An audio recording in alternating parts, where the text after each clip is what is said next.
friends. I'm Karen, and this is the Family Food for Moms podcast. We're talking about inspiration for family cooking and dining.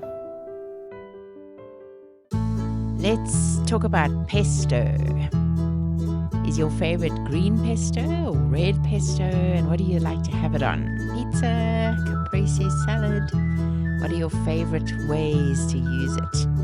So I'm first going to talk about the origins of pesto and then some of the ways you can use it and how to make it. I often buy a pesto from the grocery store and sometimes I make it. Both ways can be delicious. And there's so many different ways you can use it. So pesto is traditionally Italian and its roots would be in ancient Rome. Best known today is in its form pesto alla Genovese, which is made from basil, garlic, pine nuts, parmesan cheese, and olive oil. So the concept of pesto can be traced back to ancient Roman times. There was a sauce called moretum, moretum, which was made by crushing herbs with garlic, some kind of cheese, and then salt, olive oil, and vinegar. In a similar way to modern pesto, it was prepared with a pestle and mortar.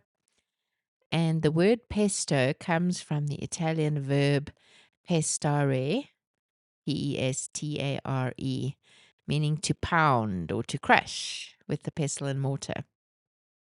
So the classic form of pesto alla Genovese comes from Genoa in northwestern Italy, kind of the 19th century.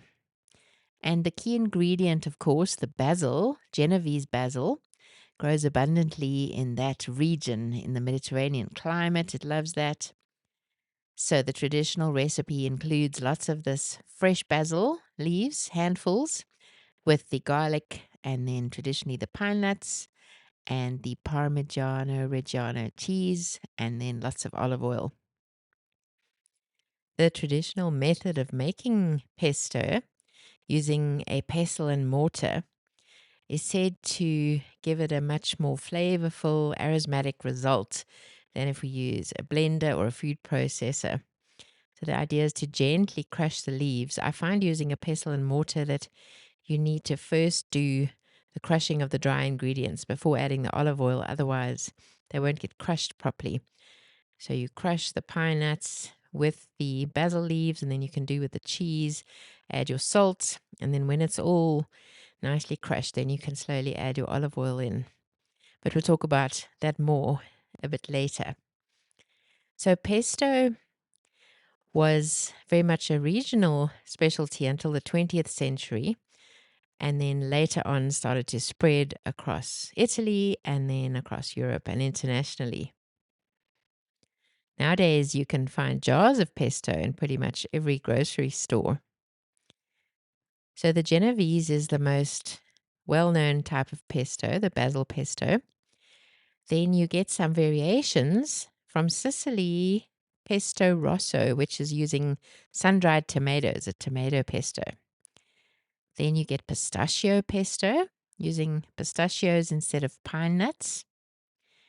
You can find arugula pesto or even kale instead of the basil leaves, just a green pesto with a different variety of leaves. And then, of course, the nut-free versions where you don't use nuts or pine nuts. Sometimes you can use cashew nuts to replace your pine nuts, or you can leave those out altogether, but then it'll be a little bit thinner. Pesto is traditionally served with pasta or with gnocchi or even spread on bread. So let's look at some more ways to use pesto, things that are delicious when pesto is incorporated. So the most traditional ways that pesto is used, most iconic would be with pasta, linguine or spaghetti. It's amazing to just mix some basil pesto in with that or some basil pesto cream and then serve it. Just simple. Also boiled potatoes, green beans, sometimes all tossed together, And then the lasagna al pesto, sometimes served. So you get your pasta sheets in layers, your pesto, and then bechamel or ricotta. No tomato sauce is involved. So that's a kind of lighter, aromatic style of lasagna. Then in soups, minestrone alla Genovese, the vegetable heavy minestrone soup. So just before serving, a generous spoonful of pesto is stirred into the soup. Not cooked with it, just folded in so that fresh basil flavor is preserved. It's also delicious spread on bread, bruschetta or crostini. Those would be toasted versions of bread. So the simple, delicious layer of pesto spread on top, and then you can add fresh tomatoes, fresh basil, mozzarella, good as an antipasto or appetizer. Pesto stuffed cheese like burrata or mozzarella is popular, although maybe not traditional. So you can fill your cheese or layer the pesto on top of it. It can be used along with cold meats, deli meats, picnics, and you can add even to a slice of baguette that's not toasted. You can spread some basil pesto and then some mozzarella and tomato on top of there. Can be used with boiled potatoes or vegetables, tossed with it, green beans, zucchini. We like to steam slices of zucchini and then toss it with basil pesto and eat that with halloumi. It's a great appetizer. You can also have it in frittata as a topping for boiled or poached eggs. Then some less traditional or more unusual uses as a pizza base. So instead of the tomato sauce, you can use pesto as the base of your pizza. You can use the basil version or the sun-dried tomato version.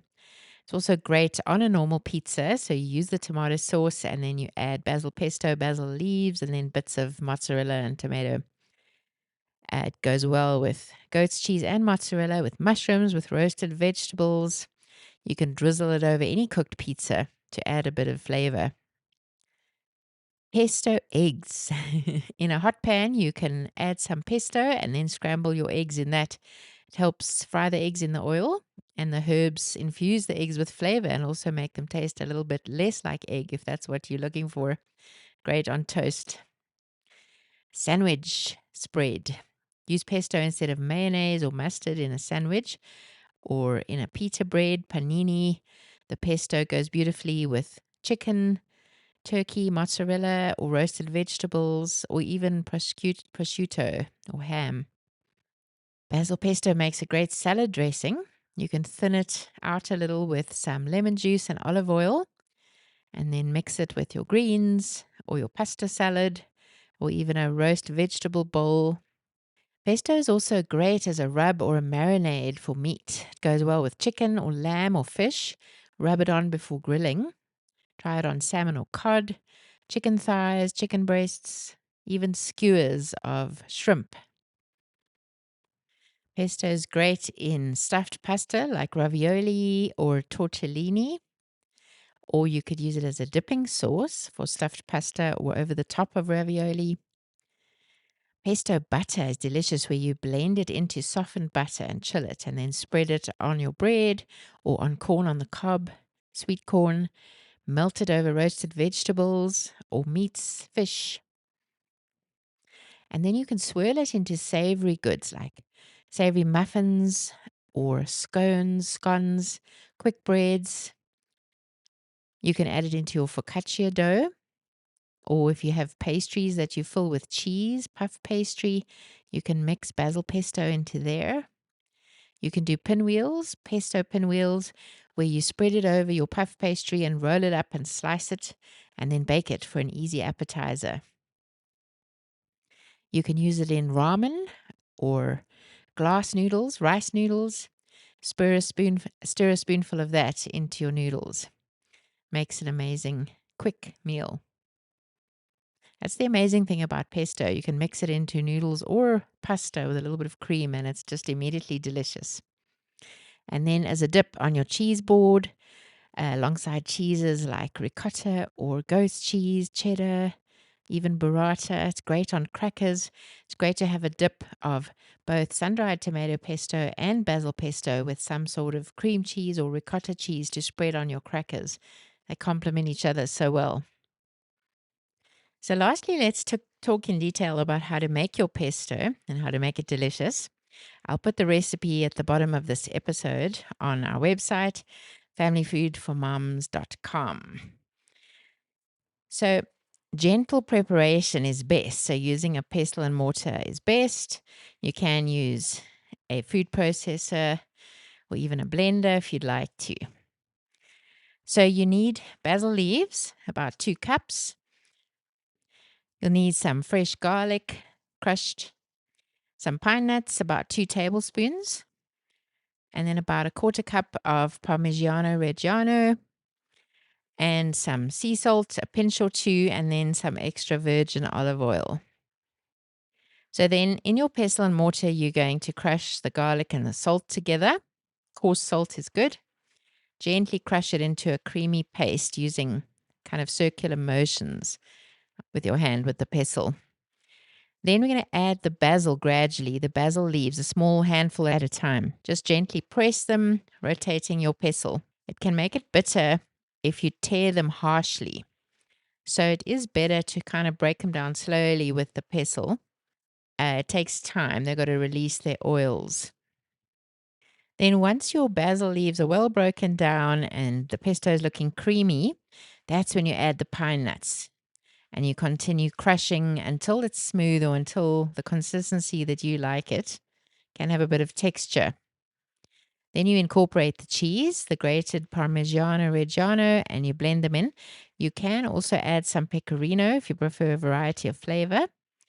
And then you're going to drizzle in the olive oil slowly while mixing to emulsify it. You want it to be thick, but it still needs to be pourable. And this will last in the fridge for a good week. You can also freeze it in ice cube trays to use a little bit as you like. Defrost it little bit by little bit.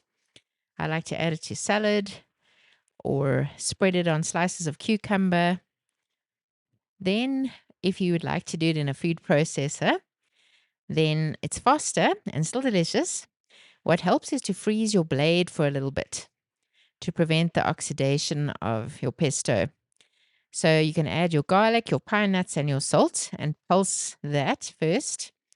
And then when that's finely minced, you can add in your basil leaves and pulse in short bursts until that's finely chopped. Then you add your grated cheeses and pulse again briefly. Then with the motor running, you can use the smaller insert in the top and slowly drizzle in the olive oil until the pesto is smooth but slightly coarse texture. Taste, and you can add salt, you can add more cheese if you need to. So don't over process it, otherwise it will turn bitter. I don't know about you, but I'm definitely craving some basil pesto right now. I hope you can make something delicious in the week to come, and I'll see you next time.